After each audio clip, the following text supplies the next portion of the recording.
Good morning, everybody, and it is really a pleasure to be here, and I thank the folks at the Technical Institute for hosting us. The title of today's briefing, Think About Energy, is really kind of exciting for me, and it's not because I'm just, a geek, and you can verify that by, talking to anybody in my family. But it's because I've literally been thinking about energy in some form or capacity throughout my career, whether or not it's when George and I first met when we were on the House research staff, and I was on the Mines and Energy Management Committee, and George was working that as well, and that committee doesn't exist anymore. Tells you how long ago it was.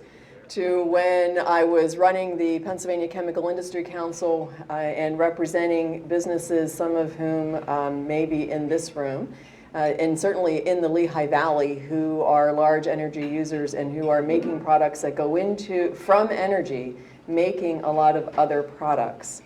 And also, George mentioned I was a member of the Public Utility Commission and certainly thought about energy in many different aspects, from reliability and stability and price impact, and also from an infrastructure perspective at the Utility Commission. And now in my current role with UGI Energy Services, we're clearly, as a midstream company, an affiliate of UGI Corporation, clearly thinking about energy every day. Many of you probably know or have heard of UGI Utility, which is our partner, and there are certainly folks here in the room who are representing UGI Utility. But UGI Midstream, UGI Energy Services, is in the midstream business, and it's just a little upstream, if you will, from the utility. We at Energy Services build intra and interstate and operate those pipelines.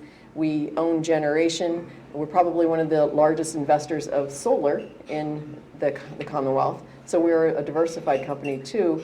And we own storage, natural gas storage. And we also operate LNG facilities. And we have retail electric and natural gas supply companies. So we really are in that midstream space. So as I say, I think about energy. But today, with events like today's Think About Energy, we're actually going to really think about how we connect the dots from companies like Cabot that are producers, to the midstream companies like Energy Services, to users, all of you in this room, to marketers. We all really do need to think about this, think about how we interconnect with each other to advance and take advantage of this resource that we have in the Commonwealth. Because we have producers like Cabot produced 4.6 trillion cubic feet of natural gas in Pennsylvania in 2015. That's amazing when you think about it. We are the #2 producer of natural gas in the country. And how do we take that tiger, or in my blue and white world, the Nittany lion by the tail, and really help transform Pennsylvania? Take this opportunity to transform it for everyone. And there really are opportunities for everyone, and no matter what kind of a space you're in, whether or not you're with some of Abe's folks in the LIUNA Union, or if you are here studying a STEM program. PennEast Pipeline Organization just this week announced the creation of a brand new grant program called PennEast Powering STEM. And that grant program is available to nonprofit organizations who have programs in the STEM fields: science, technology, engineering, math. I don't have to spell that out, although I did for all of you. And because we are, as George mentioned, looking at how do we help not just the folks that are here in this room today, and not just the employers and employees that are in the workforce right now, but how do we use this resource to help those who are coming after us, our children, our grandchildren, our nieces, nephews, our younger brothers and sisters. So we're very excited about the PennEast Powering STEM program, and the information about the program is available on our website, or you can, if you want to know about it more today, you can talk to Jackie Nawa, who is here, just raised her hand. Jackie is our outreach coordinator, and she's spearheading the program for us. But we can't take advantage of we fully can't take advantage of this opportunity if we don't have additional infrastructure in place. It doesn't do for us as a Commonwealth, us as a community, any good to be able to bring natural gas up from the ground if we don't have infrastructure to move it to folks like Procter & Gamble, who are a direct beneficiary of natural gas, or to organizations, companies like the Blue Mountain Ski Resort in this area, who, if Penn East, when Penn East is built, will be putting in a water park with a CHP, a combined heat and power system, which will reduce emissions as well as reduce their energy costs. Very efficient system, and all to the benefit of the community and the region that they serve. So we need additional transmission lines. We need additional distribution lines. If you consider, or if you think about, that 91% of the natural gas that's consumed by manufacturers they use it for fuel. Think about that. That is tremendous. It's one of the constant refrains when I was with the Chemical Industry Council that I heard all the time from those large industrial users was the need for reliable and stable supply. The volume of gas that manufacturing, and when you think about the wages that are involved in manufacturing jobs, whether or not it is with a large multinational company like Procter & Gamble, or whether or not it is with a smaller facility manufacturer like Geospecialty Chemicals. It doesn't matter. They all use a large amount of energy. And when you think about, see what I did there? Think about. When you think about the price spikes that happen, the constraints that exist on the pipeline system, you go to the Transco Zone 6, which is the market price, and it has spiked during the recent polar vortex to over $120 per MCF. And you compare that to the Leidy price, with a production area price of, at that same time, a little over $2 to $3 per MCF in January of 2013. That is a significant uptick that manufacturers, residential consumers, industrial consumers are facing. But expansion plans, like what happened with Procter & Gamble at their Mehoopany facility, or what is proposed at Blue Mountain, can't happen unless we have additional infrastructure. Whether or not that is natural gas transmission pipeline, whether or not that is additional electric generation facilities that are going to be coming online that are more and more and more being fueled by natural gas. You can't have that unless we talk about and think about how we all take advantage and what the role is that we play in making that happen. When we talk about economic opportunities, though, and in this room, certainly we're talking to the business community, but we often come to these kinds of conversations, and it's okay, it's human nature, thinking about it from the perspective of what's in it for me and what's in it for my family. And that's a perfectly reasonable perspective to come to these conversations from. And what it means for people in the northeastern part of Pennsylvania, after UGI Energy Services put in the 37-mile Auburn line, is over $100 million in annual savings when you compare that to what they were paying in 2008. Think about that. That's pretty significant. Because 51% of the families in Pennsylvania heat their homes with natural gas. That is pretty astounding. And more, as utilities, start to build out into unserved and underserved areas as they're being pushed to do that by the Public Utility Commission. And I'm happy to say that UGI Utility was the first utility into the Public Utility Commission with a program that was approved called their Get Gas program, which has been very successful in building out infrastructure. More and more homes and more businesses are going to be able to take advantage of natural gas. But again, none of these opportunities are going to come to fruition. We won't be able to fully recognize. We'll be able to have some fits and starts, but southeastern Pennsylvania, northeastern Pennsylvania, central Pennsylvania, we all need to think about this together when we want to connect the dots, have opportunities for families, have opportunities for our kids who are still in school, our kids who are here today at the Lehigh Valley Technical Institute, looking at technical careers. What is it that they're going to be doing? More often than not, it will be, going into the future, connected to natural gas, which is why I'm very excited to hear from our next speakers.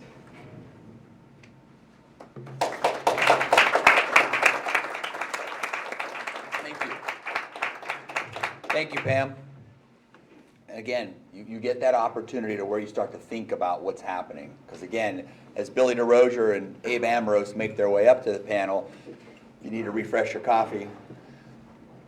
What I know that you're going to hear about and what Pam touched upon, Procter & Gamble is your best example, but there are hundreds of examples like that. We did an event like this in Newcastle with Elwood Forge. And they talked about how their operations, from a forging operations, and if you think about a forging is just that, you are melting metal, and the savings that they're seeing. We hit upon the savings because we want you to understand that that's an opportunity. Your businessmen and women, that's opportunity to put back into your business, to expand. That's another piece of this. It's not just new businesses coming here, it's existing businesses expanding or upgrading equipment, and what we've seen likewise is increasing their wages for their employees. So again, a lot of nice positives come from this, but again, we need to take the time and make this happen. So what we wanted to do here today is talk about the gas that's coming from the ground, hear from Cabot and Billy DeRozier about what's happening, but again, we want to make certain that Abe Ambrose is here talking about how we're getting that gas to market, and it goes through the pipelines. Oftentimes, again, you may think about, oh, wait a minute, this is a business group, there's no space for unions. Just the opposite. Just the opposite. This is a partnership that we need to ensure moves forward. And again, I think you'll be impressed to understand how much we do from a partnership standpoint, that how the work gets done and how it gets there safely, efficiently, and effectively. So with this said, I'll turn it over to Billy. Bill DeRozier is with Cabot. He's somebody that works closely with me, and hopefully he'll give you that overview of what's happening from a Cabot perspective. And then again, Abe, will hand it to you. But please, if you have questions, raise your hand. And Larry, if you don't have a question, I may just call upon you to have a question. So be prepared. But on that note, Billy, I'll give it to you, sir. Thank you, boss. Is that okay? Can I go here? Yes, sir. It sounds a little scratchy there. Yep. We'll do our best. So in my capacity at Cabot, I spend a lot of time in career and technology centers. And it's been a joy of mine to work with Tim and the staff down here at LCTI. And I'll talk about that relationship in a little bit. But Cabot Oil and Gas Corporation entered Pennsylvania about 10 years ago in 2006. Over that time, going from no production whatsoever in the state of Pennsylvania, we are now the #1 producer of natural gas in the state, with all of that production coming out of Susquehanna County. And I stress that again, one county is where Cabot's operating. We are not only the #1 producer in the state of Pennsylvania, but the last time I checked, we're #7 in the country. So that's also an interesting number. Cabot total production is about 2 billion cubic feet per day. We have single wells. This always is a great anecdotal story to tell you.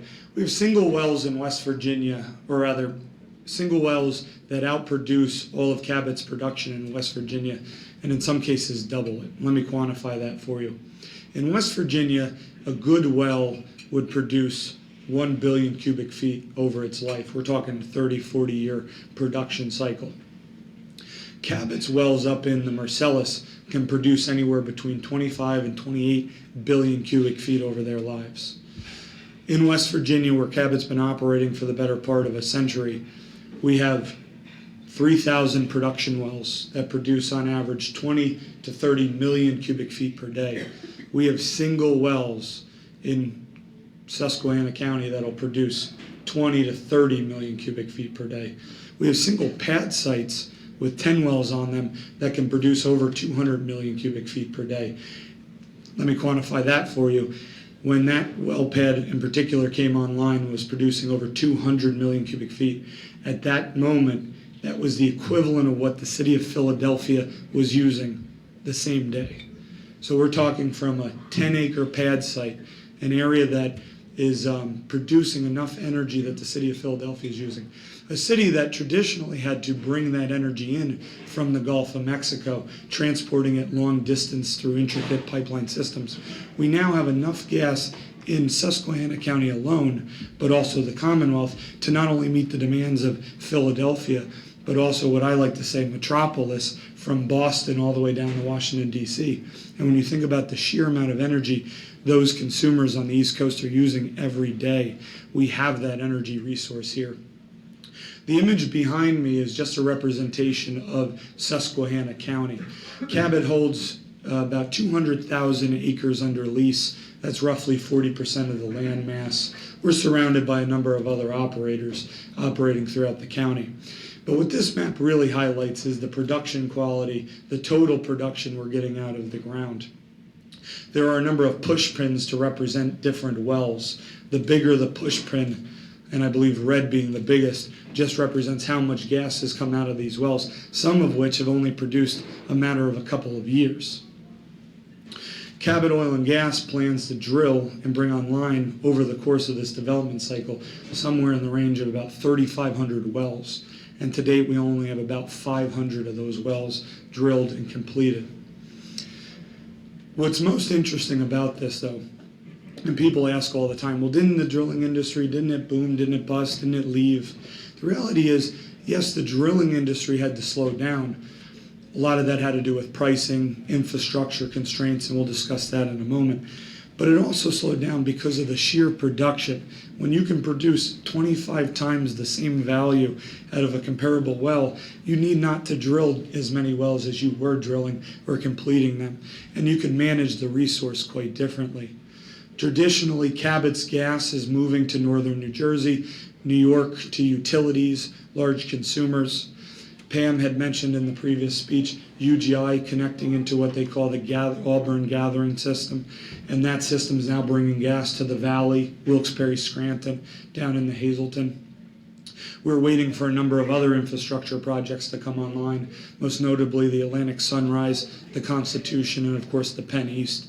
Those projects are so important because it'll bring this abundant, affordable resource into markets that are underserved. I mean, the whole premise of the Atlantic Sunrise pipeline project is to bring gas from Susquehanna County down across Pennsylvania and connect it into an existing line that literally brings gas from Texas. We're going to turn it around and start pushing gas back down into other states.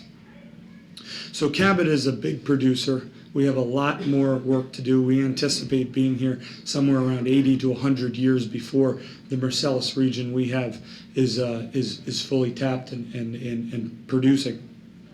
Cabot's not only a producer of gas, however. We invest a lot in education and the future of Pennsylvania.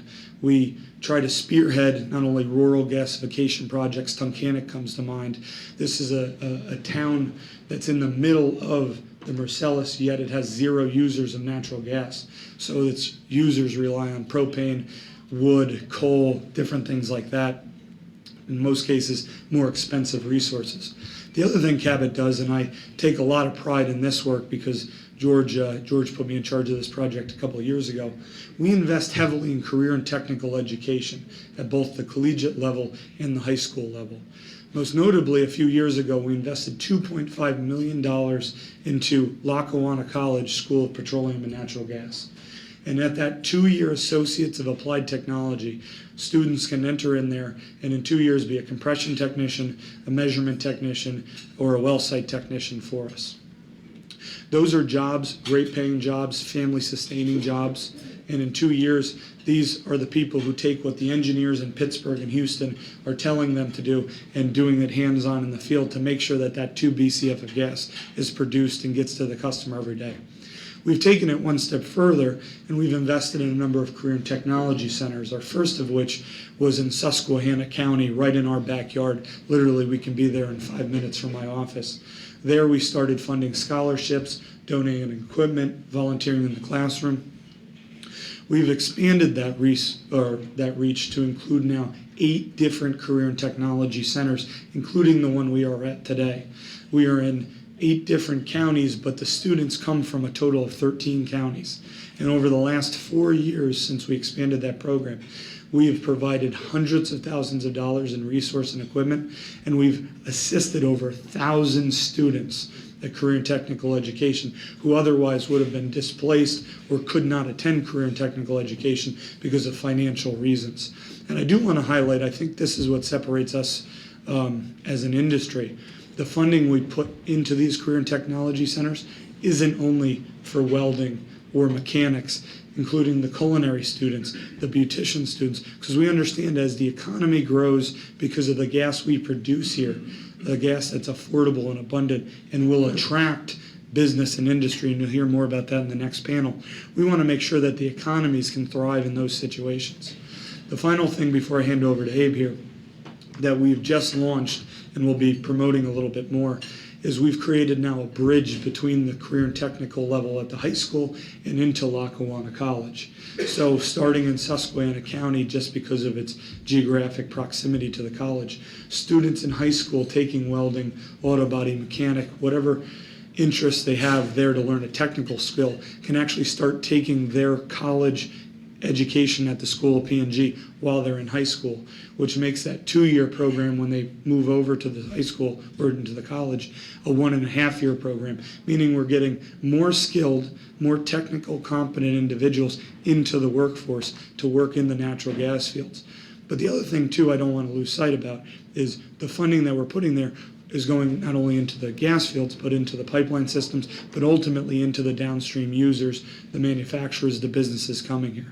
So with that, I want to hand this over to Abe to talk about how we put those pipelines in the ground while they're important. As you hand it over, please, if you've got questions, we want to make this a conversation.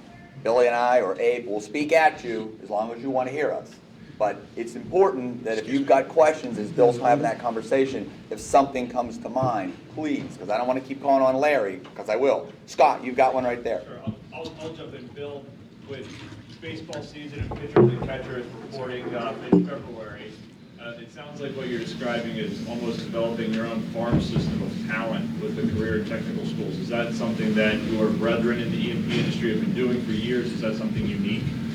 It certainly is, and I like the analogy you used there to baseball. It certainly is when you think about investing. We actually have taken it one step further. I didn't want to go so far down the train, but we actually go into the classroom starting in 5th and 6th grade, doing educational outreach, showing how exciting the energy industry is. We're bringing up things like we call it the mobile unit for the energy industry, and it'll actually go classroom to classroom to get kids excited about it. Well, we want to capitalize on that excitement, and that's why we've created these programs at the Career and Technical Center to get them in there. We understand you can go to Lackawanna College, you'll get a great 2-year degree, and you'll come out into the field, and you'll be a great asset to the company. But when we talk to our guys working in the field for 20, 30 years, and they say, I wish they just understood metal more, They understood mechanics more. Well, why don't we start training them at an earlier age? Well, these career and technology centers are already doing that. And if we can provide a pathway to move them with a skill set they already have, and we can cultivate that and develop it one step further, we make a better technician, a better worker, and ultimately a better industry that produces affordable, abundant energy in the state. Are you being invited into the public school system, or do you invite your way in? And repeat the question. I will. The question is, have we been invited into the public school system? And the answer is yes. A lot of schools throughout Northeast Pennsylvania have reached out to us, and quite frankly, we just don't have enough people in most instances to go and invest the time and the effort that we do. That's one of the reasons why we've honed in on the career and technical education. They've been very welcoming to our not only coming into the classroom to educate, but also our offering of equipment, manpower, funding for scholarships. So it's been a great partnership, and I look to continue to growing that. Bill, are you getting feedback from either parents and or other community members on your participation? Well, I think the defining moment from communities is the fact that people are begging us to come and be part of their communities, right? Or be part of their educational system. And the fact that we actually partner with, you'd think as competitors we wouldn't work with companies like Southwest or Chief. We regularly work together to try and divvy up the workload of going into these schools to not only help educate but also create these programs. So I think that's been very overwhelming success. The other thing, and this is just a little off education, but with the farm show recently happening, I think it's a great example of this. Cabot and a number of other oil and gas companies, we go down to the farm show, we go to the county fairs, we go to the livestock auctions a lot, and we purchase the animals and the pigs on behalf of the company. But the overwhelming response that not only the families have, but the community. So on my 2-hour drive back from Harrisburg last week, I must have received 10 different text messages and emails from members of the community in Susquehanna County that heard or saw through Facebook or Twitter that we were engaging and buying these animals of their neighbors or other members of their 4-H club. So we've seen that community really develop. All right, Abe, it's you, buddy. Well, good morning, everyone. My name is Abe Amoros. I am the Legislative Director for the Laborers International Union of North America, also known as LIUNA. And on behalf of more than 18,000 members in the Commonwealth of Pennsylvania, I bring you greetings from our Regional Vice President, Dennis Martyr. I represent the Mid-Atlantic region in Pennsylvania, which consists of not only the Commonwealth, but of Maryland, Virginia, the District of Columbia, West Virginia, and we're making inroads in North Carolina as well. I also want to thank Cabot Oil and Gas, along with UGI Energy and Barton Lawson for organizing this event. We always welcome the opportunity to talk about how this industry has impacted us as workers and as members, because we're trying to put the human face on what this means to us. As many of you know, LIUNA is a private business-friendly union that has demonstrated a successful track record with contractors throughout Pennsylvania. Our members are highly trained workers who get the job done on time, safely, with some of the best training programs in the country. And I want to recognize that Dave Horn is here with LESIT, which stands for the Laborers Employers Cooperative Education Trust. Dave really has a bird's eye view of what's going on at the ground level as well. And I welcome him and I thank him for coming as well. You know, nationwide, we've had over 150,000 workers trained in pipeline safety and in pipeline work. In Western Pennsylvania alone, more than 125 members completed a thorough 80-hour pipeline safety program. And with the training comes an investment as well. LIUNA has put in more than $100 million in training at the national level. As many of you know, environmental groups have shown and demonstrated a lot of concern about these projects, not just at the state level, but at the municipal level. Last week, we were represented at 3 municipal meetings in southeastern Pennsylvania. There was one last evening as well, where we have our members show up and talk about why these jobs are important to us. And I just want to get back to the training. It's an exhaustive training that consists of 64 hours of hands-on training, 16 hours of classroom participation. And in the past, we've had hundreds of members on a waiting list waiting for this training. We are a bipartisan union that works hard to develop and maintain key relationships with members on both sides of the aisle who are interested in providing and protecting good-paying, family-sustaining jobs, those with excellent wages, health care benefits, and pensions for our members. We are averaging between $18 and $37 an hour. As you can imagine, that is a good family-sustaining wage. And ladies and gentlemen, we're not working 12 months out of the year. If we get 9 months, 10 months, we're lucky. For those who may think that those are exorbitant wages, they are not. However, they are family sustaining, they're good paying wages, and our job is to protect those wages. Laying pipeline in Pennsylvania has given our members a solid and dependable lifeline that supports them and their families. These jobs represent the future for many of our members who have struggled on a daily basis to pay their mortgages, make their car payments, buy their groceries, or send their kids to school.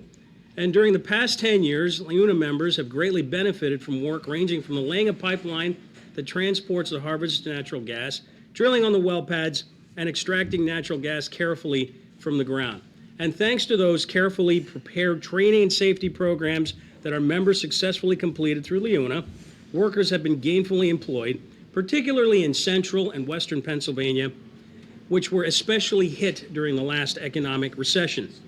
Steady pipeline work has been a welcome relief to many of our members who are experiencing great hardships. We signed a national pipeline agreement that had over 10 million man-hours last year and 68 million since 2010 for LIUNA as a whole. And I'm happy to say that since 2010, our members in Pennsylvania have worked more than 15 million man-hours on pipeline installation throughout Pennsylvania. The 2016 figures will be coming out soon. These hours do not include work done under local utility agreements or the National Distribution Agreement. Average pay for workers within the oil and gas industry jumped in counties such as Lycoming and Bradford. And just as an example, wages in Lycoming were 7th highest in Pennsylvania, while Bradford's were 3rd on the list. Allegheny County, not surprisingly, had the largest increase in oil and gas employment in western Pennsylvania since 2007, where it increased by 287%, a very enviable number. The economic impact for our workers has been immeasurable. By providing steady employment on pipeline installation, thousands of families have been rescued from ruin. However, and Bill touched upon this, and other speakers have touched upon this, much of the work has slowed down dramatically as a result of a decrease in gas production. And in 2014, we saw a drop of more than 65,000 total pipeline hours from 2013.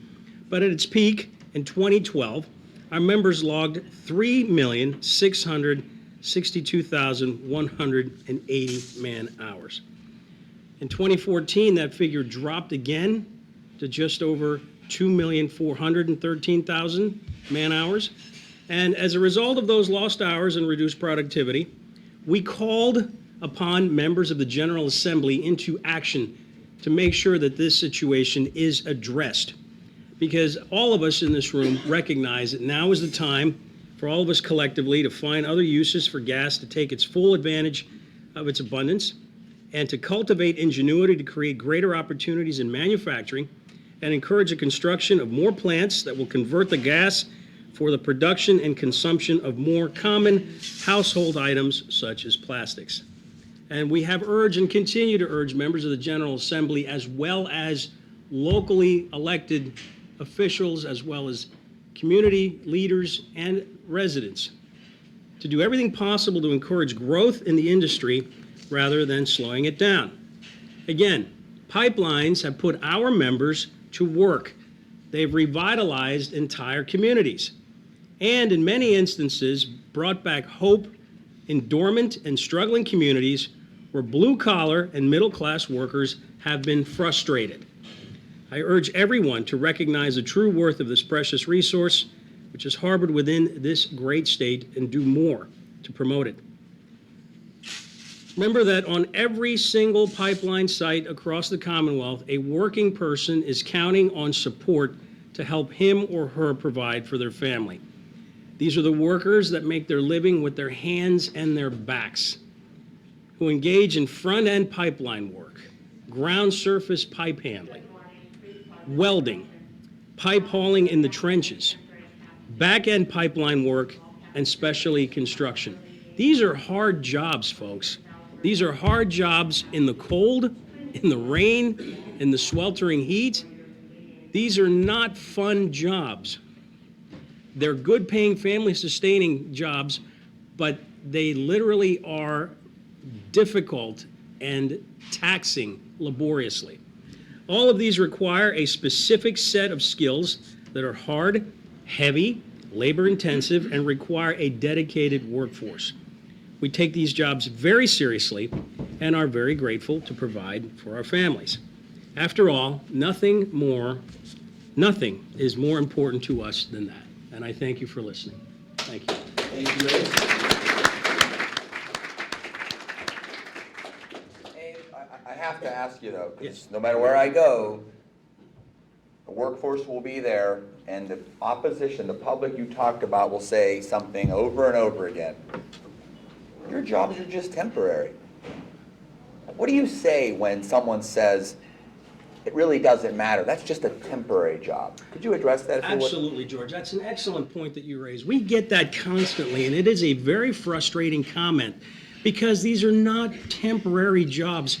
If you look at them at the whole, we go from job to job. Every job that we perform is important to us. We don't view it as a temporary job. We look at it in a linear form. Look at it as a straight line and a series of dots within that straight line. You're going from dot to dot to dot. However, your reputation will always precede you as a worker, and our union has an excellent reputation in terms of providing a stable workforce that will perform those jobs very well. You can call them temporary, but they're really not. We live in a world which is a series of temporary jobs for our members. That's how they live, that's how they survive and provide for their families. So you're not just looking at one job, you're looking at it in its totality throughout the Commonwealth of Pennsylvania, which has been we've seen a tremendous abundance of this work. And that's why we're so defensive in terms of our jobs and our members, and why we participate in public hearings and forums to get the word out that it's not just a temporary job, but a series of temporary jobs throughout the year. And remember, folks, again, we're not working 12 consecutive months out of the year unless we're really lucky on a project. Really lucky on a project. Now, the last time I looked on those temporary jobs, which you're continuing to work on, Pennsylvania has $10 billion of projects to be built. So again, the idea that there's just one project, it's just Penn East. No, there are several of these. We're talking about what you're probably most familiar with here. But if you were to pick this conversation up, take it to State College, there'd be different pipelines. If you went to Pittsburgh, there'd be different pipelines. But again, the workforce is there. One other piece, and again, I know I maybe stretch you a little bit because you're on the LIUNA end. But what I know in working with Billy and working with others here is it doesn't just end with the pipeliners. We're familiar that almost every compressor station that a company like Cabot will build or Williams will build or Penn East will have, it's put together by unionized workforce on the electrical side. So could you address the idea of what you also see amongst the whole idea of unions and what they're seeing? Absolutely. The IBEW has a lot of work. The operating engineers have a lot of work. The plumbers and pipe fitters see their share of work as well. So it is a team effort in terms of union labor. And I think that we need to recognize that the union labor force is very well trained, understands the need to get these projects done on time in a safe fashion. We're very well trained. We cannot stress that enough. We take our training very seriously. Many of our jobs require certificates as well. And so we are putting the very best in terms of a local workforce together to get these projects done, but we do work together in terms of the union workforce to spread the word on projects, to help one another out. But really, that has a tremendous aggregate impact on the community as a whole. We're putting out the very best work product that'll benefit all consumers in Pennsylvania. One of the pieces that we're excited by is when we go into the classroom, whether it's 5th grade or 8th grade or 11th grade, it's you're teaching the integrity piece. You're teaching the skills, the idea of the training and what goes into it, and that corners are not cut. That's a piece that you're actually getting that opportunity to talk to students about. Because again, whether you're going to be a welder or in compression, you need to understand that. And again, that's one of those pieces that we're able to do with talking with students to get them excited and also to get them to understand. So who has a question for Abe? I see a hand go up. Yes, sir. Yeah, I think, didn't you mention that there was a slowdown in gas production? And I wondered if you had already mentioned what the source of that was. And that's obviously going to impact your workers. Yeah, so the question was, I made a reference to production slowing down in the Commonwealth and if that impacts our workers. The answer to that is yes, it has impacted our workers. However, what we're seeing is we're seeing more opportunities from other industry or other manufacturers, contractors coming in to do more pipeline work, which is helping us get those workers back on the workforce. But yes, and it's something Bill said, while the drilling has already taken place in some of these areas, there are other opportunities for work that have been identified. So it has slowed down. We're monitoring it, and we want to make sure that we get our members back on those sites as quickly as possible. I'd just like to. Yes. Go ahead. He asked why it was slowing Okay, down. just, one of the reasons why it has slowed down is lack of infrastructure or major infrastructure holdups. So right now, the state of the gas industry of Pennsylvania is quite strong. And I checked it, last year alone, we were still producing over 18 billion cubic feet a day as an industry. We're still the #2 producer of natural gas in the entire country. Now, what has slowed down is without the infrastructure to take the product away to new markets, the price of gas has gone down because we have a surplus. And because that's gone down, it's also caused companies to not drill as many wells or to bring as many wells online because we're able to meet our production requirements every day. But make no mistake, Cabot and many of its other companies in the industry can and want to produce more gas. We have commitments of almost another billion cubic feet of gas just on the Atlantic Sunrise alone. And that's more rigs that would have to come back to Pennsylvania, more frac crews, more infrastructure from labor to put that in the ground to move it. We just aren't going to invest the money yet because we don't have the infrastructure, i.e. the major pipelines, to move it to market.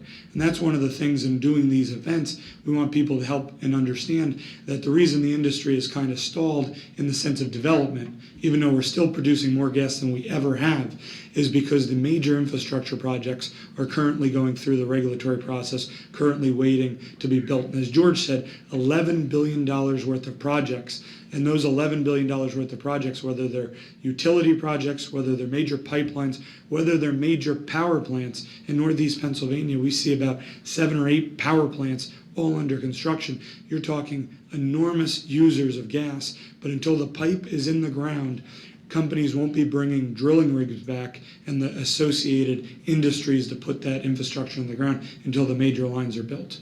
But Pennsylvania is just scratching the surface in terms of its production potential. Dan, what's on your mind, sir? George, I was actually thinking about a meeting that both you and I were both at a couple of years ago Yes, sir. with a couple of Philadelphia representatives. And they were both from the inner city. And we were talking about the different type of jobs that might be available and how in this industry it's possible to, with either just a high school diploma or a GED, to get a job, a good union job, and a living wage.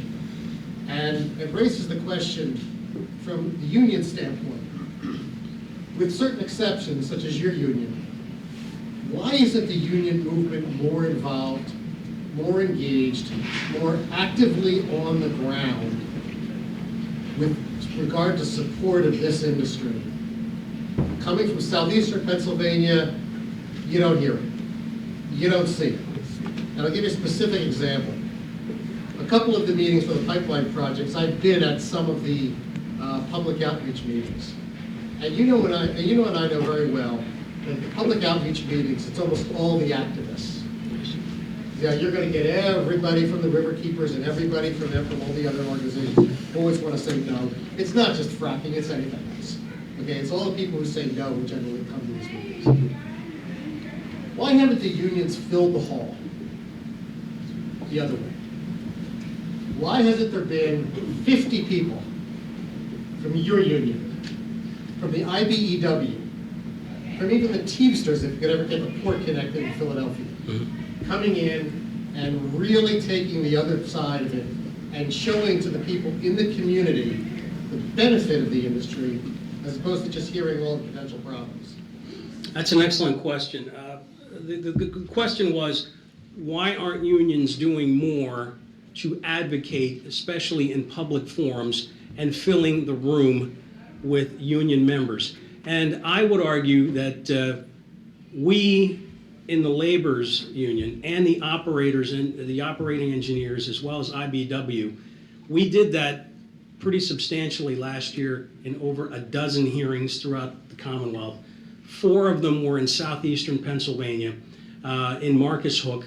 And I was very proud to look out one day and count no fewer than 35 orange shirts, which is our union's colors, 35 union shirts, and at least half a dozen yellow shirts from the operating engineers.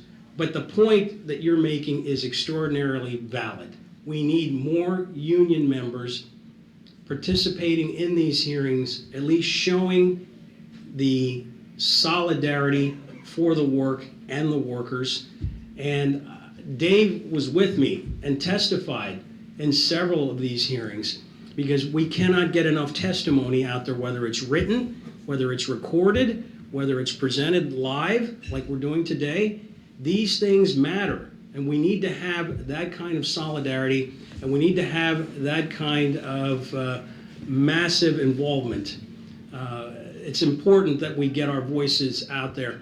But I would say that last year we did have a tremendous show of force in at least a dozen public hearings, because the environmental movement is picking up more steam, folks, and that's why we need to be present and we need to be louder, but we have to have our facts as well. And remember, logic and reason are sometimes thrown by the wayside, but you still need to have them when you're making arguments to elected officials and decision makers. That's what wins the day every time, and that's why we've been successful. We've been successful because we're right on this issue. See, Larry, you have your hand up. I would just corroborate what Abe said. I know that with respect to our Sunbury and our Penny pipeline projects, whether it's the open house or the scoping meetings, labor was extremely supportive of our projects. And they wrote letters in support of our projects on the FERC docket. So I know our experience has been very positive with respect to labor's involvement. Real quick, just to piggyback on that, from a LIUNA standpoint, we've been active with Penny, with Williams, and you can see Mike Agee in the back. We put together an online petition that we send out to our membership. It's through a robocall where they can add their name to a petition and then submit that to the agencies. We have 4,000 or 5,000 people that we robocall to, so that petition gets generated, gets sent in, so we can try and get then legislative support. We have attended on more than one occasion town hall meetings, groundbreakings, any type of support we can give from an informational standpoint, because we feel that's been with the public at least where it's kind of been disconnected. They have an opinion, we have facts. Sometimes they have to meet. They don't want to hear from Cabot. They don't want to hear from Williams or Penny's because they have an agenda. Our agenda is the same, but it's more on a local level. Remember, again, when Abe speaks about the local unions, we're using a workforce that is generated. We're organic. We're from Pennsylvania. We're from your communities. We're putting our kids in the training, as William has mentioned. We attend school, we're trying to get these kids involved very early so they can, so again, we're not bringing more forces in from other places. That's an important message. That's the message that, you know, I don't take offense to it, but we attended on more than one occasion. We've seen a sea of orange at the Capitol. They were talking at these birth hearings. I've spoken more birth hearings than I ever won. But we do, and we do have full support of the industry. And again, it's full support of our members, let's be 100% clear.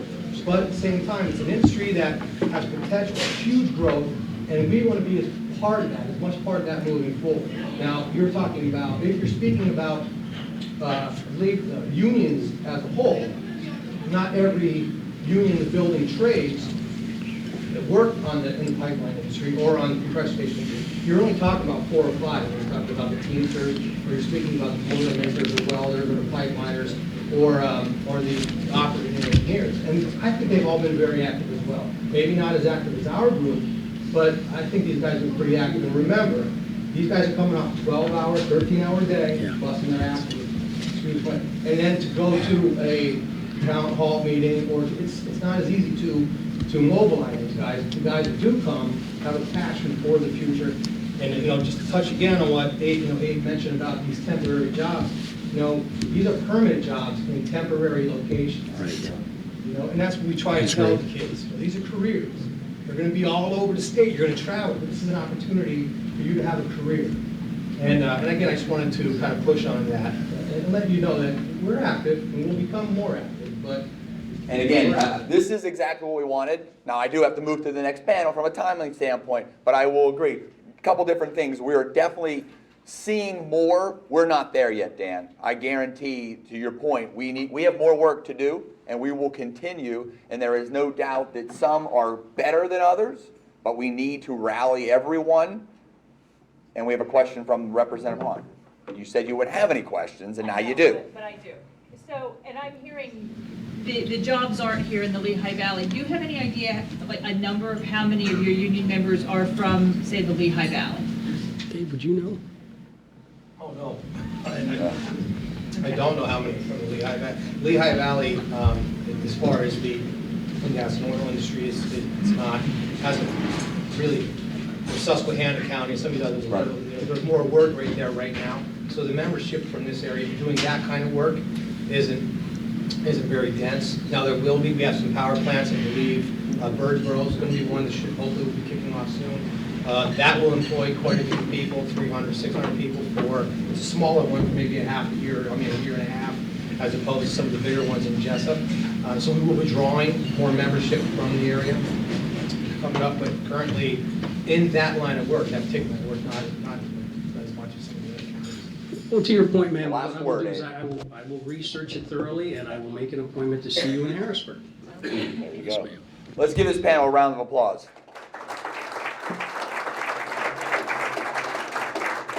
And there is no doubt that's the conversation we want to start and have this during and afterwards. Now we'll transition to Mr. Dave Taylor with the Pennsylvania Manufacturers Association. Scott Bush, are you ready, sir?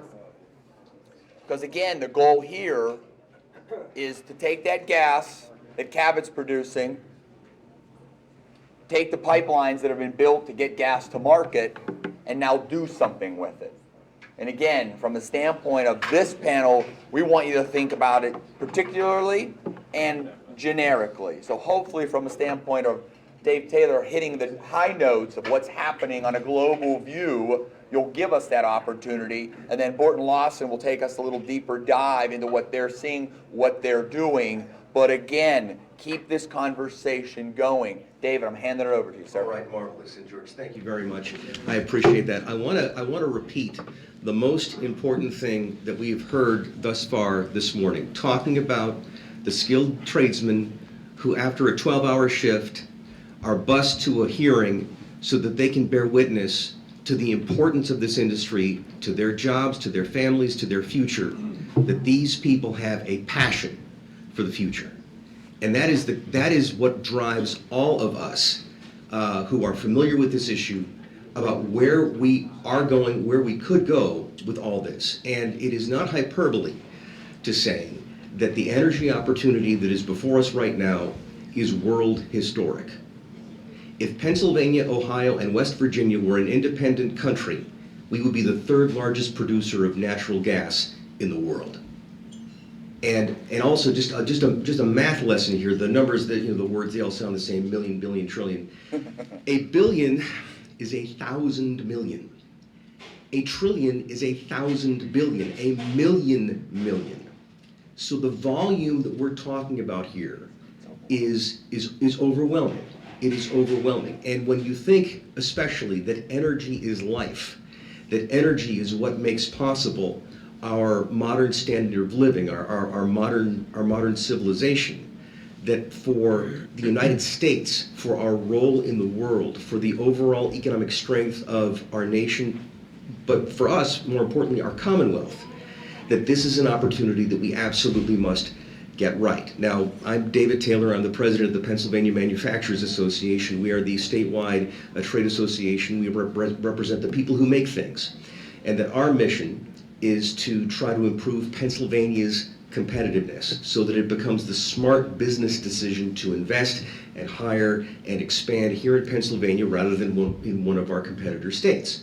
And this is where energy can be the key differential that opens up a century or more of prosperity and economic growth and job opportunities for families in every corner of our Commonwealth, not just the area where you have the footprint from the drilling. And so there was a slide that I wanted to refer to, and it's behind me here. This is an infographic about the value chain of ethylene. You're thinking, what is that all about? Okay, so we're talking here about the energy that's under us in Pennsylvania.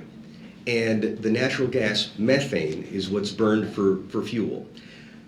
The further west you go in the footprint of the Marcellus Shale, the more that methane comes out of the ground with byproducts: butane, propane, ethane, and natural gasoline. Royal Dutch Shell is building a $4 billion petrochemical facility in Beaver County that's going to turn ethane into ethylene. As you can see from the infographic behind me, ethylene is the building block of every kind of paint, glaze, solvent, adhesive, plastic, styrofoam, and rubber that goes into every kind of consumer good that you and I purchase and handle and use every day. Businesses that use these inputs want to be closer to the source, because remember, with the natural gas transmission and with the transmission of these byproducts, you're not just paying for the molecules, you're paying for the distance those molecules were carried. So if you can shorten the supply chain, you can lower costs, you can render your facility more efficient, more competitive, more productive. This is what we are on the cusp of right now. So even though public attention is focused on the drilling, on the well pad, people don't understand the petrochemical manufacturing industry that is waiting to be born will be bigger in its economic impact than what we have seen thus far from the drilling. So we're not just talking about the very difficult but very good paying jobs on the well pad. We're talking about jobs for Abe's people, building out the pipeline, servicing the pipeline, managing the compressor stations. We're talking about jobs in the steel mill, making the rolled steel to build the pipeline. We are talking about jobs at Pennsylvania manufacturing facilities that are going to expand because they have access to affordable energy that renders their plants more competitive. There's a great success story that Armstrong in Lancaster actually took a third-party function that was being performed in China, and they brought it home to the historic facility in Lancaster City. They rehabbed a 100-year-old brick warehouse for this new function. And again, that was the difference. The difference was energy. Right now, we are stuck at a bottleneck that Pennsylvania is living in the past, that we have legacy infrastructure from before the Marcellus Shale was discovered and developed. So we used to import natural gas from the Gulf of Mexico. So the bulk of our infrastructure is pointed down to the Gulf Coast. We need new in-state Pennsylvania infrastructure to take this Pennsylvania resource, this energy, these byproducts, from western Pennsylvania to southeastern Pennsylvania, from northeastern Pennsylvania to southeastern Pennsylvania, so that we can reach all of the customers, industrial, commercial, and residential, between where the resource is harvested and where people can benefit from it. And again, just to give you a sense, the manufacturing sector in Pennsylvania is the engine that drives our economy. Every year it adds $82 billion worth of value. It's about 12 or 13% of gross state product.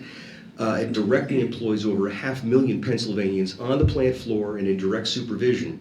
But that core manufacturing activity sustains millions of additional Pennsylvania jobs in supply chains, in distribution networks, from vendors of industrial services, and of course then the earning power from our manufacturing employees who earn above average wages and benefits because of the amount of value the manufacturing sector adds. We can have more of that. We can have a whole lot more of that, but we've got to have pipeline, and we need it now. That already, it's a tragedy that there was a major investment.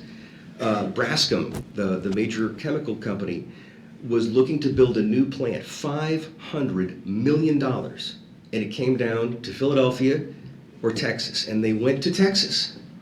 We lost out on that facility, that investment, and all the jobs and salaries and benefits that would have come from that facility. Why? Because we don't have pipeline capacity.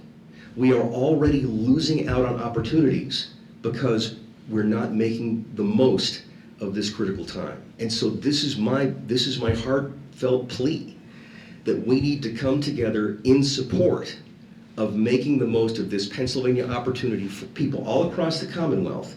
And let me just close on one point and hand things over here. You have these radical Greens who are trying to make you scared of pipeline. Well, spoiler alert, there are already more than 2 million miles of pipeline in the ground in the United States. 2,400,000 miles of pipeline. The U.S. has the largest, most advanced pipeline infrastructure in the entire country. Being afraid of pipelines is like being afraid of railroad or highways. And it's foolhardy, it's wrong-headed. Of course there are concerns. Anything can go wrong with anything. But to have new infrastructure built by our highly trained, skilled tradesmen using the most advanced methods, the most advanced technologies, obviously that's the safest means of transmission. And so, all of us who are involved in the productive sector, from the people who are harvesting the resource, to the people who are assembling the pipelines, to the people who will be the end users, like the manufacturing sector, we all need to come together to say, we want the growth, we want the investment, we want the prosperity that's going to come from this sector. Thank you, David. David moves over. Any thoughts before we get to Mr. Bush with Port and Lawson? When you think about it from the effectiveness of moving gas through a pipeline, it's to your idea of rail and roads, 99.9997 is the safety record of pipelines moving our product. Again, it's almost overwhelming when you think about how safely it is done. And one of the issues is we do it every day, yet you don't think about it. You flip the switch, you turn the dial, you get warm. But it comes to your home through a pipeline.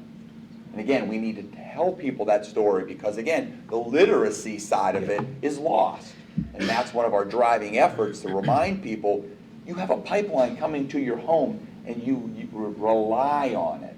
And again, it's the safest way. Yeah, and just one more thing. That I had an article that appeared in the Pittsburgh Post-Gazette making the same argument in support of new Pennsylvania energy infrastructure. And of course, one of the online posters takes a shot at me. It's like, oh yeah, you don't want a pipeline in your backyard. Actually, I have a pipeline in my backyard.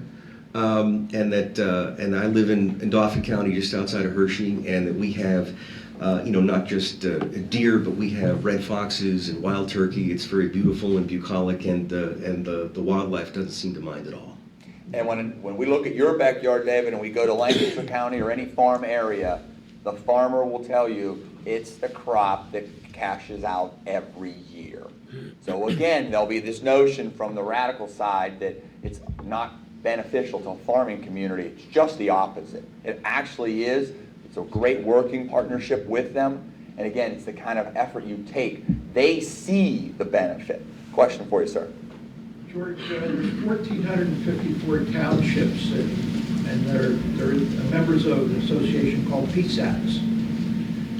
Does Pennsylvania Manufacturers Group, do you sit on any of those forums? Because as a township council member, I know that the other side is very well prepared when they come into a council meeting. Every one of the 1,400 townships has courtesy of the floor at least twice a month. And I think that if you want to get ahead of the PR ball, you need to be in talking to the local township council members, because we are positioned against the operating union. The unions come in and tell us we're the bad guys because we've been prepped by the other side. Right. Okay, so I think you need to get proactive with us as local politicians and at least get a hold of PSATs and get in on the forum group and stay in front of us. I think that's great advice, and I think what, from an industry we have done, is where we were, Susquehanna County, Wyoming County, we were doing that outreach, and now we understand that it can't stay in Wyoming. It's got to get to Lehigh. It's got to get to Northampton. We need to make certain that that gets out to Carbon and Monroe, and we're taking every effort to do that, but truly appreciate your ringing that bell one more time for us. Scott, you ready? Sure. Thank you. Scott Bush. I run our industrial and facilities group for Borton Lawson, and George and Bill asked me to come down here today to talk a little bit about the ways that we're using natural gas to benefit businesses and clients regionally and here in the Lehigh Valley. So I'm going to speak a little bit about combined heat and power. I think you heard Pam earlier allude to Blue Mountain and a CHP project they're doing there, so I'm going to dive into that a little bit more. And then I also asked Dave Morseberger from McClure Company to come and speak to a project that they did for Northampton County in natural gas conversion, and I think he's going to show you some of the numbers and what that enabled the county to do. So I think I did have a slide up there. So combined heat and power, CHP, what is it? Simply put, it's the simultaneous generation of electricity and steam or thermal energy. So what does that look like typically? It's would generally see a natural gas fired engine running an electric generator to create the electricity, and then the exhaust gas from the engine would be routed through a boiler to create steam. And these systems are put right at the facility, so right at the point of use. And CHP is not a new technology. It's been in use for over 100 years. But what's making it new? What's making the use increase now? Why are we seeing that? And it is the low cost of energy. You heard a lot of explanation here about the revolution that the natural gas is bringing to this area. And we're seeing it here with the ability to put systems in place like combined heat and power. Also, some vendors are packaging these units and making it more feasible for facilities, smaller and smaller facilities, to utilize these systems. So moving on to some of the benefits, the primary benefit of combined heat and power, and I think you can see on the left side of that visual, is under conventional generation, conventional system where you would purchase power from the utility and generate steam locally at your facility, has an overall efficiency rating of about 51%. When you use combined heat and power units, efficiencies of 75% and upwards are achievable. So what that means is it's less fuel to provide the same amount of power. So some of the benefits that also brings is environmental benefits. You're burning less fuel, so you have less impact on the environment.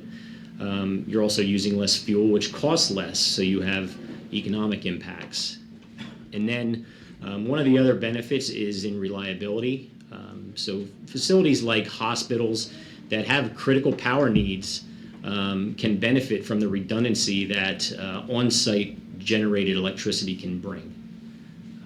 And then I'll wrap up with talking a little bit about what facilities does CHP make sense? And probably the primary thing is CHP systems are not peaking systems, are not on-demand systems. These things are put in place to run 24/7. So the biggest need here is a power and thermal energy load year-round. And that thermal energy doesn't have to be steam or heat. It could be in the form of cooling as well. So a couple of the other places where it would make sense to consider if you wanted to look at it for your facility would be if you have high electricity costs and or you have access to low cost fuel source such as natural gas. A couple of the other things to think about is if you have critical power needs such as a hospital or a process that cannot afford to go down during an electricity outage, it would also be a consideration. And the last one is reducing impacts on the environment. So I'll turn it over to Dave. Yes, sir. Thanks. My name's Dave Morseberger, and as Scott mentioned, he and I worked on a very significant project a couple years ago, and he thought it would be a really good example of how we utilized a natural gas fuel conversion for the benefit of a customer. Before I get into those specifics, and just to give a little brief background of McClure Company, some of you may not know us. We've been in business since '55. For a long time as what you would consider a traditional mechanical contractor. About 20 years ago, we were purchased by PPL and became part of that public entity. And they encouraged us to get involved in the energy services business. And that kind of brings us to this particular example at Northampton County. What a energy services company does is offer our customers a guaranteed savings in energy usage, and we will then in return upgrade their facility, their infrastructure. So this particular project was a 3-year guaranteed energy services agreement with the County of Northampton. And what these projects that we do typically include is just a laundry list of energy conservation measures. They could be lighting, they could be a number of things, building envelope, roofing.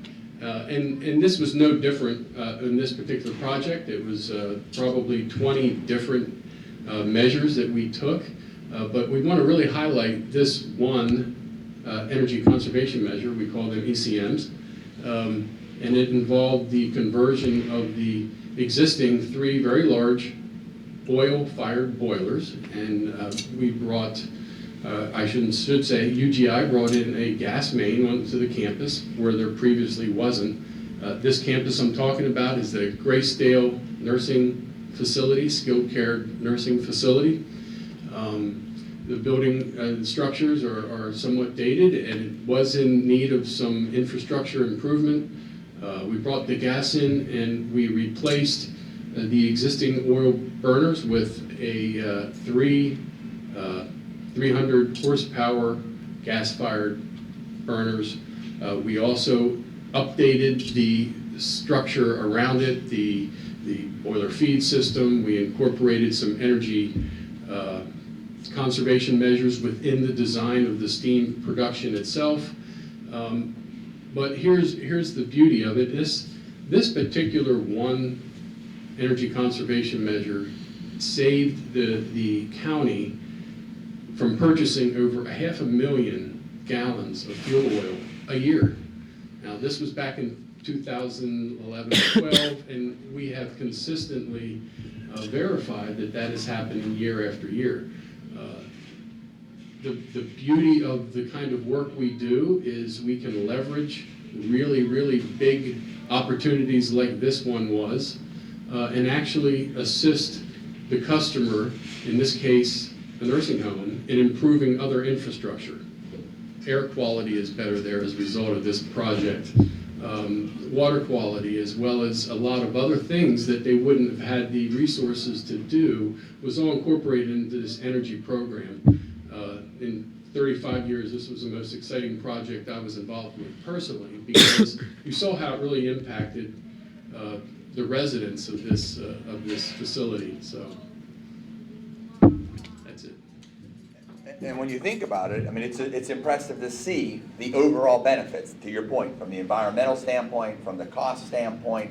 But what I think we don't want to lose sight of is the equipment that goes into this facility. The new equipment ought to be made by a Pennsylvania manufacturer. And I think that's another piece that we always want to be driving towards. What are we looking at? What's the turbine? What's the piece of equipment? And can it be sourced locally? So again, there's a neat opportunity for businesses to expand, yes, to save, to have a lesser environmental footprint, but also to put new businesses to work and to grow jobs. Because again, that's the important piece here. It's not just sustainable today, we want it to be sustainable long term. So I have time for one question because our keynote speaker is here also. So I don't want to rush you off by any means. But maybe the crowd runs to rush you off. Wow, rough, tough. All right, thank you, Ms. Pam. So this is actually a question maybe for the room. Okay. You know, in addition to the panelists, we're here in an area that's not necessarily in the heart, you know, within drilling activity. And we're trying to talk about what we can do to connect dots all across the Commonwealth so that everyone can benefit. What do people who are living here think that we should do differently to be able to carry the message to have the public maybe be more accepting? So for the viewers at home through PCN, the question is, what do we want to make certain that local folks that may not have drilling happening, what are they looking for? What can we be doing differently from an outreach standpoint? Did I frame that correctly, Pam? John? This is pretty interesting because I think we're all preaching to the choir here. And what I see as the issue is the pipeline issue. And I remember when the nuclear industry came in, you couldn't turn on your television without a soft sell on nuclear energy. And I don't see that. The problem is the pipeline. So why isn't everybody kind of joining hands here with a kumbaya to get that information out there to folks like me to better understand it's going to take trucks off the road. You're in a huge warehousing district here. We all see tens of thousands of trucks in a day. How many of those trucks are taken off the road as a result of not having to buy fuel oil and having that delivered? And that, I think that's the issue, is how can we soft sell but be truthful with the pipeline industry? If it is 99.97% safe, that's the first time I've heard that. And I think that's the issue that needs to be gotten out there. And I think if everybody kind of joins hands and, joins wallets and gets that information out there. Good clarifier. And I think one of the things we are trying to do is just that. And it has been, I will tell you, it's been a struggle to this point. To cooperate, to partner, and we know we need to do more of it. And again, I will say that's one of the benefits of us being here today, is just this, to help get this message out. As we were having coffee earlier, one of the things I kept saying to people is this isn't the end of the conversation. This ought to spawn 7 more meetings with Rotary or the chambers, because again, we were looking to get the message out. The struggle we would have was to go up on TV. The nuclear industry may have done that.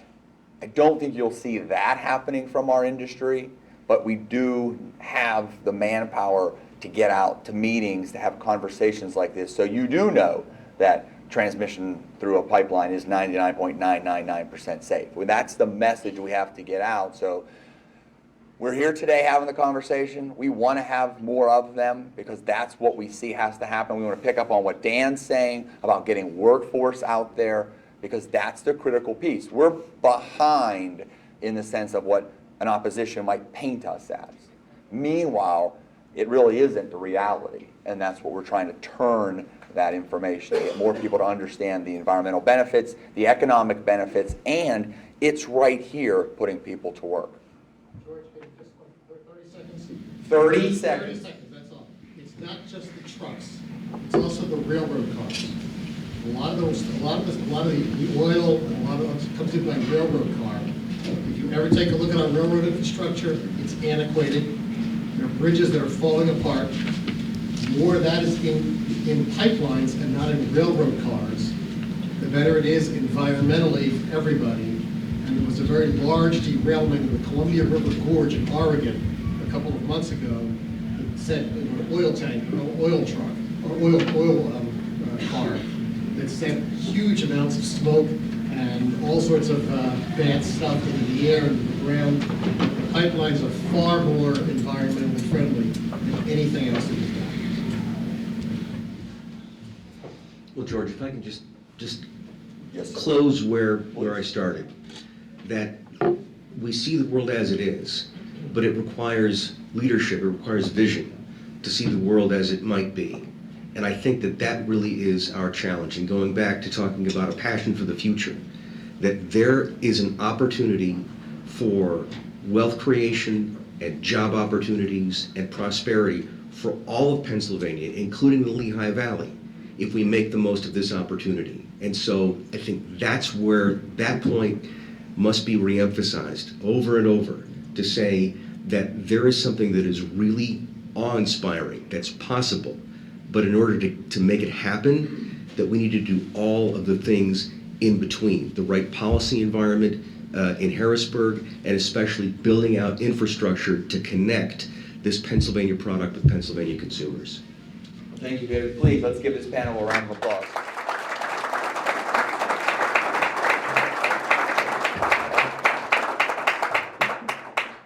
I know I saw the Lieutenant Governor make his entry into the room.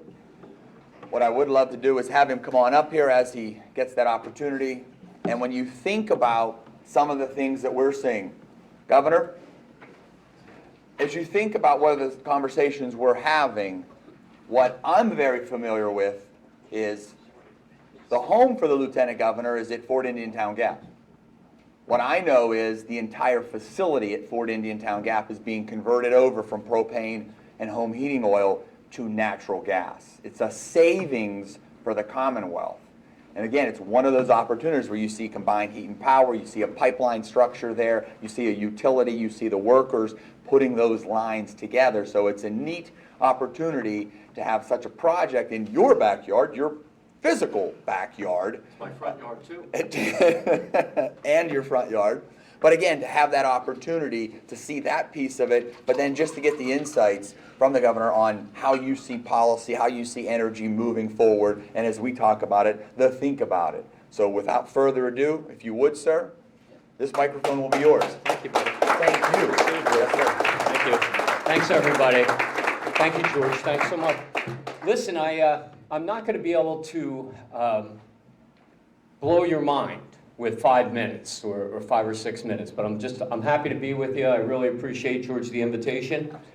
And I want to thank our good friends from Cabot for inviting me to be with you today, the great sponsors, and also Borton Lawson and UGI Energy Services for really helping to put this great event together. I also, of course, being a statewide public official, I risk the wrath of my friends in the legislature if I don't acknowledge, but I always want to anyway, because we want to thank Representative Marcia Hahn, of course, Representative Ryan McKenzie, who do terrific jobs.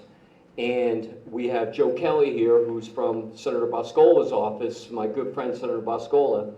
Joe does a great job. Of course, Mayor Don Cunningham is here, and Don really makes a huge impact with the Valley Economic Development Council. Abe Ambrose is here, who is with the Laborers Council, and I think we have other representatives of organized labor, and I think it's great to have us all together on the same page, building Pennsylvania. So I was really intrigued with the great title of this seminar, Thinking About Energy. And there's been a lot of excitement, of course, over the past few years about the energy opportunities that we have here in Pennsylvania.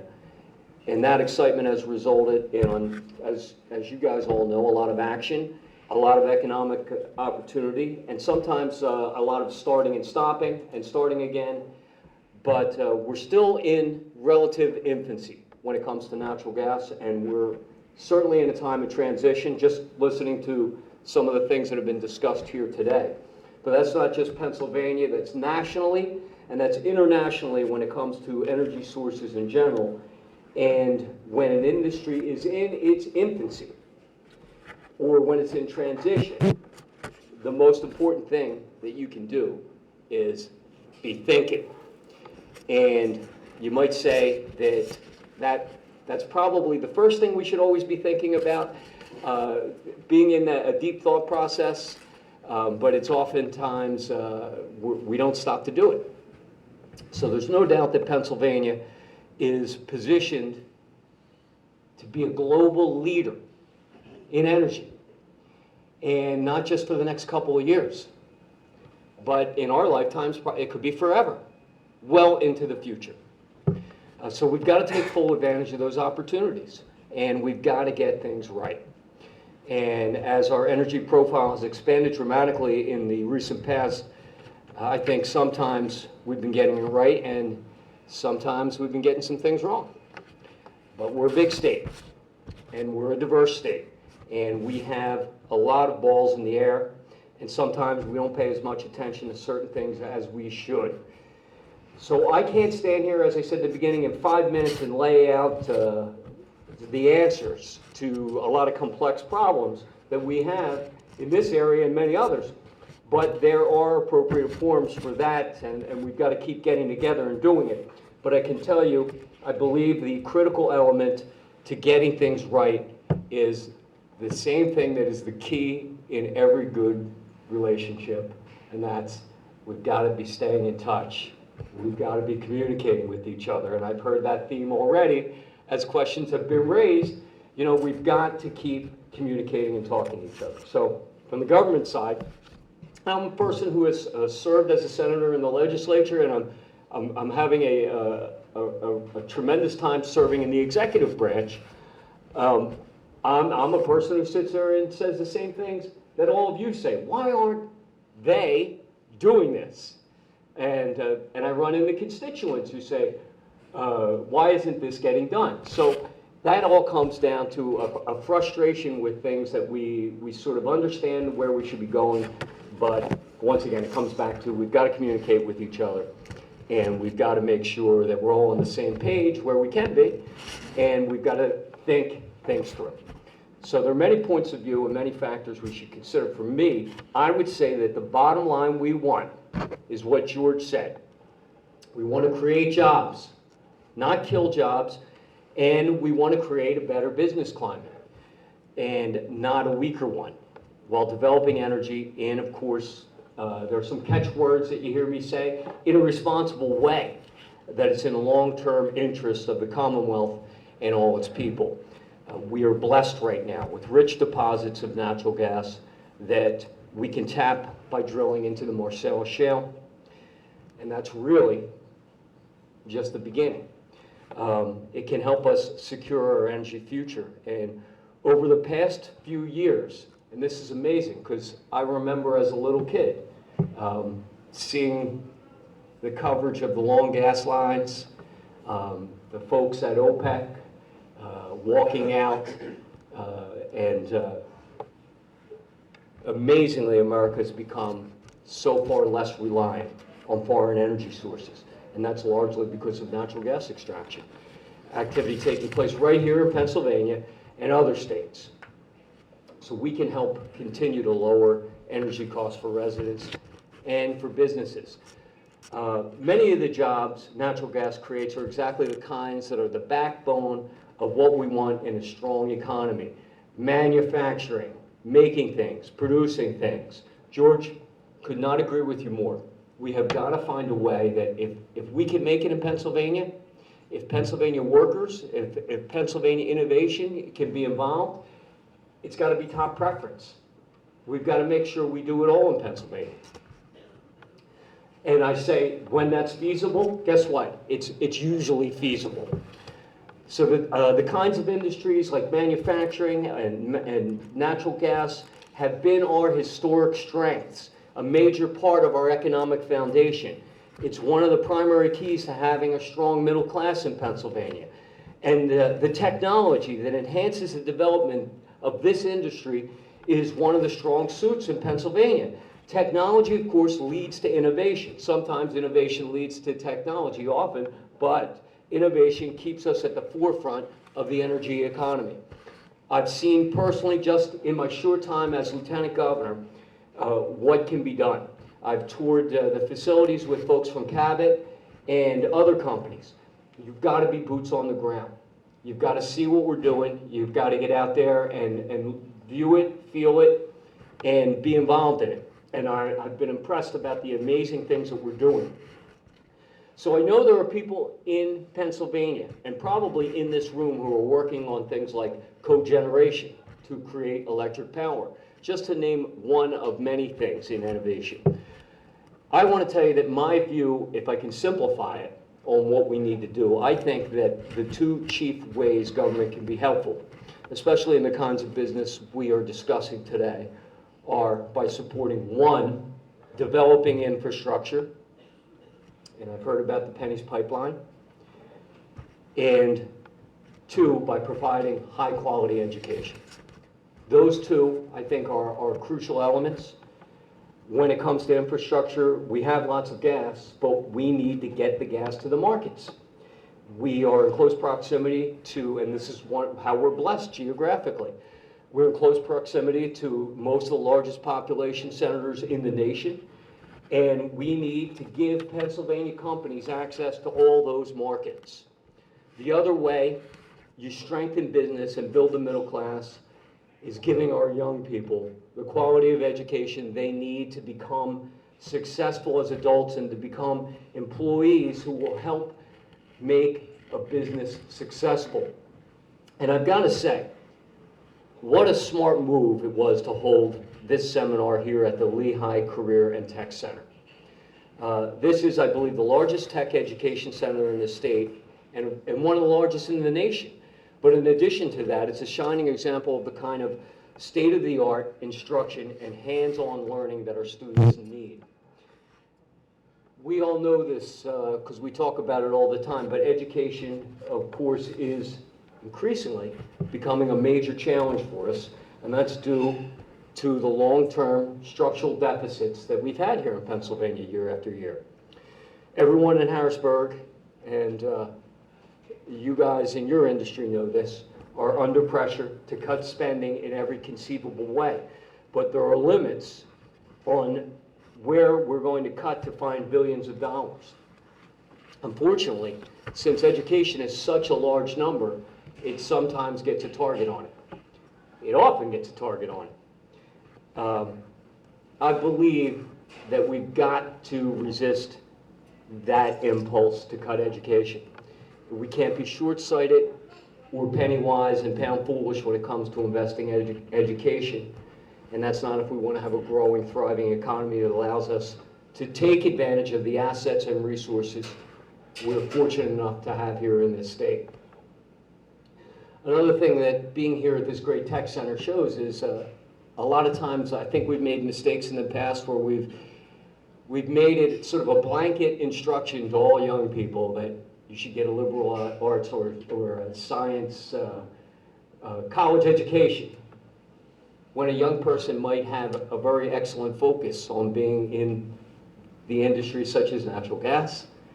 They're ready to go to a tech center and focus on careers where they can immediately go into a job where they're going to have family-sustaining wages.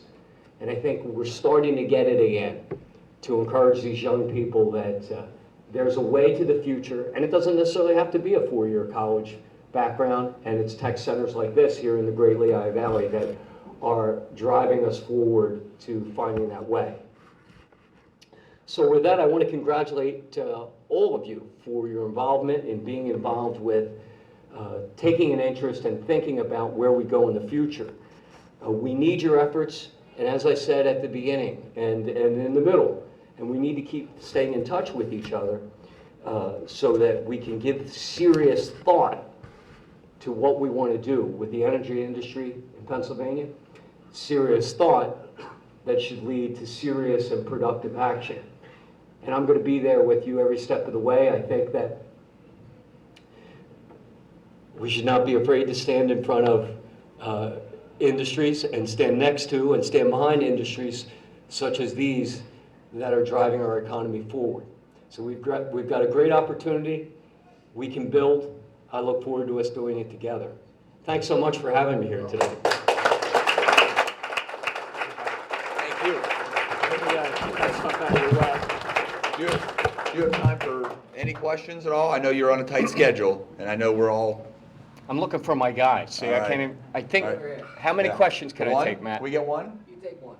All right, again, I don't want to miss the opportunity because you hit upon it. It's the idea of having that conversation, having that dialogue, making certain that we're getting the points across, and you hit on education, and I know we have a lot of people from education in here, so specifically anyone thinking from an education standpoint out there, look, see how it's amazing. You get in get a front of little them and then shy. they get a little shy, Yeah, yeah. exactly. I'm not going to go to Dan Markham because he has one that's going to take too long. Can I, So, yes, George, sir. let me just say Please. one more thing too. Just, this is not necessarily related to our industry, but just on a global standpoint. I just want to thank PCN again because they cover the issues that, as much as the pundits don't believe this, people care about serious policy issues. And PCN covers important stuff that the quote unquote the big media or the mainstream media don't cover. And then I run into Pennsylvanians all the time who say, I was watching this thing on PCN about energy.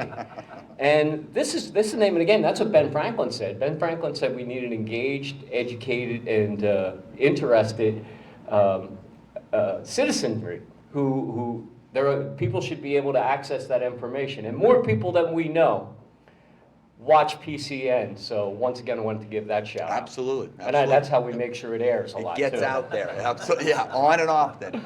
All right, with that said, we're going to wrap this up. There's no questions. Frank Joe Lane, going once, going twice. I have one that's not education related. Go ahead. But first of all, thank you very much for coming to speak with us. I'm with Borton Lawson, an organization that has greatly benefited from this industry through Marcellus Shale in the northeast Pennsylvania. We also have 40 people here in the Lehigh Valley. What guidance can you give companies like ourselves to help the administration, Harrisburg, better understand the opportunity that is in front of us to fast track the opportunities that are in front of us? Well, thank you, Frank, and I appreciate what you're doing here. And it's really what I've said all along. We've got to keep engaging with each other. How do we engage? By engaging. And how do we receive information? We give information to each other. So what I would say is it's all boots on the ground type things. I'm here in the Lehigh Valley to visit with you, and I look forward to visiting with you more. And you should come to the Capitol and other places, and we should make sure that we are always meeting and talking with each other. And I would say to you, please come and visit me in the Capitol and bring folks with your organization or tangentially related, whatever you wish. And let's keep talking about how we can do this the best possible way. And that's just, it's always been my experience that the best way we can do anything is the local way. Sometimes we get it too complex, so let's keep in touch and talk about that. And I think what we know is it's going to be that innovation that you're going to share. Because again, I think from the idea of what you're seeing take place here, we've seen this from the education area, we've seen it from manufacturing. It's hard for Harrisburg to stay up with it. And again, that's our goal, because the innovation that teachers are making to reach to the 5th graders, to the 9th graders, to the 10th graders, the innovation that Borton Lawson is bringing to a company like Cabot, or what manufacturers are bringing, that's the piece that we have to make certain from a regulation, from a standard standpoint, you're seeing that, to your point, and you spent several hours with us, boots on the ground in Susquehanna County, and you had that firsthand experience to see how the equipment operates. And again, I think that's the critical piece. All of us need to understand, and we say this to our employees every day, we're the professional. Don't look down upon that. Take your opportunity to write a letter, to make a phone call. Some people just want to sign a petition. That's fine. But make your voice heard. As you heard, the Lieutenant Governor is looking for that input. He's looking for those insights. And we know that more folks in Harrisburg are very similar. They want to understand it. Their background may not be engineering. It may not be natural gas. It may not be labor. But we have to make certain. And again, we've heard it from several people in here today. Make your voice heard. We've heard it from several people that they want to receive our information and our voices. So again, as we close this event now, it's that point of you've come together to think about energy. Hopefully from a Cabot, Southwestern standpoint, there's other companies that are showing you how much natural gas is there. Our Commonwealth, Philadelphia, Lehigh, Reading, throughout Harrisburg, Pittsburgh, Erie, can all do well. But again, it's not going to happen without you taking the action. So today we're thinking about it, but as you heard, make your voice heard. Get engaged, get up, go to the meeting, even if it is after a 12-hour shift, because we don't want the only person being active is the anti-activist. We got to get our information out there as quickly as possible. And again, what you're seeing are representatives, senators, staff, Lieutenant Governor, who's here to take that information to heart and to make policy as a result. So thank you for taking the time out to be here. Thank you, sir, for addressing us. Truly appreciate it. Thanks, buddy. Absolutely. Appreciate And we it. Thank close you, this guys. event out. Thank you so much. Thanks, my man. Good job. Absolutely, sir. Absolutely. Thank you. Thanks a lot.